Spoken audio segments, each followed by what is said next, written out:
brain might be using to create such internal holograms. As soon as Abraham considered the question, he thought of a possible answer. It was known that the electrical communications that take place between the brain's nerve cells or neurons do not occur alone. Neurons possess branches like little trees, and when an electrical message reaches the end of one of these branches, it radiates outward as does the ripple in a pond. Because neurons are packed together so densely, these expanding ripples of electricity, also a wave-like phenomenon,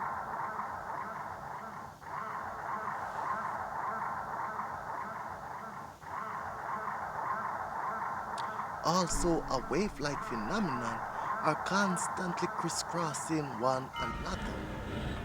When Pribram remembered that, he realized that they were not assuredly creating an almost endless and kaleidoscopic array of interference patterns, and these in turn might be what gave the brain its holographic properties.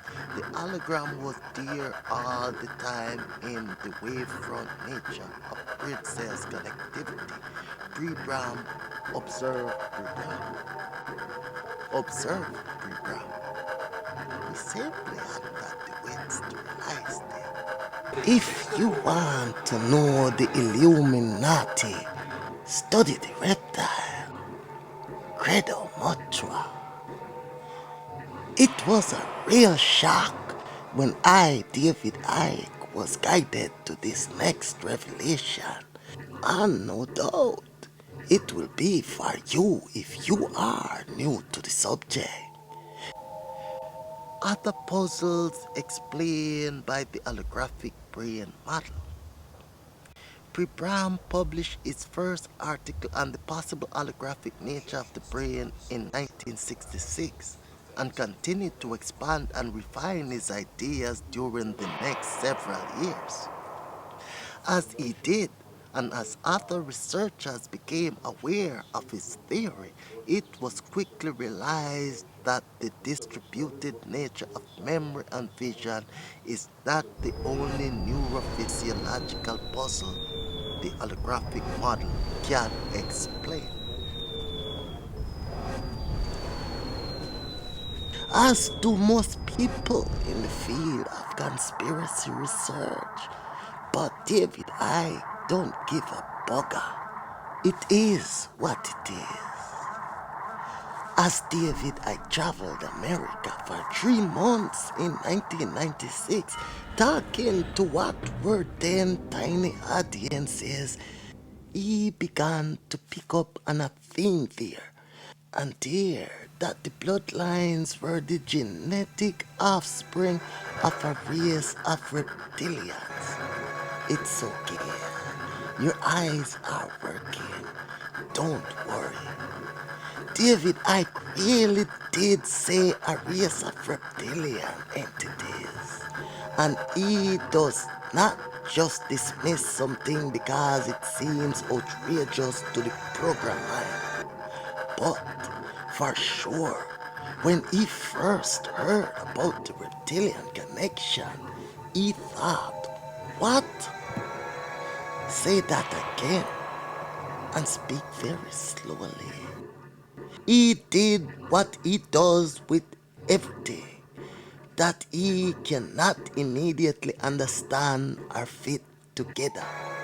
He put it on the back burner and let it bubble away until more information comes along or doesn't, to make more sense of it. And committed in increasing abundance. The vastness of our memory. Holography also explains how our brains can store so many memories in so little space. The brilliant Hungarian-born physicist and mathematician John von Neumann once calculated that over the course of the average human lifetime, the brain stores something in the order of 2.8 times 10 to the 20th power. This is a staggering amount of information, and brain researchers have long struggled to come up with a mechanism that explains such a vast capability. Interestingly, holograms also possessed a fantastic capacity for information storage. By changing the angle at which the two lasers strike a piece of photographic film, it is possible to record any different images on the same surface. Any image thus recorded can be retrieved simply by illuminating the film with a laser beam possessing the same angles as the original two beams. By employing this method, researchers have calculated that a 1-inch square of film can store the same amount of information contained in 50 Bibles. Our ability to both recall and forget. Pieces of holographic film containing multiple images also provide a way of understanding our ability to both recall and forget. When such a piece of film is held in a laser beam and tilted back and forth, the various images it contains appear and disappear in a glittering stream. It has been suggested that our ability to remember is analogous to shining a laser beam on a piece of film and calling up a particular image. Similarly, when we are unable to recall something, this may be equivalent to shining various beams on a piece of multiple image film, but failing to find the right angle to call up the image or memory for which we are searching.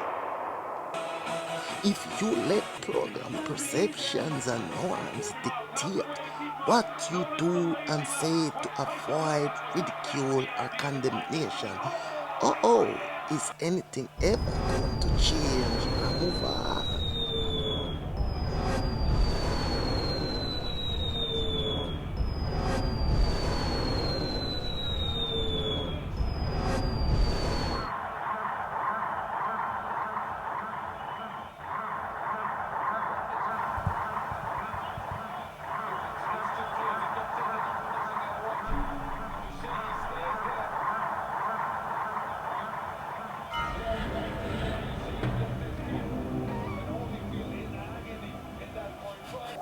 Actually, it's been painful, but I've changed my life 360 because how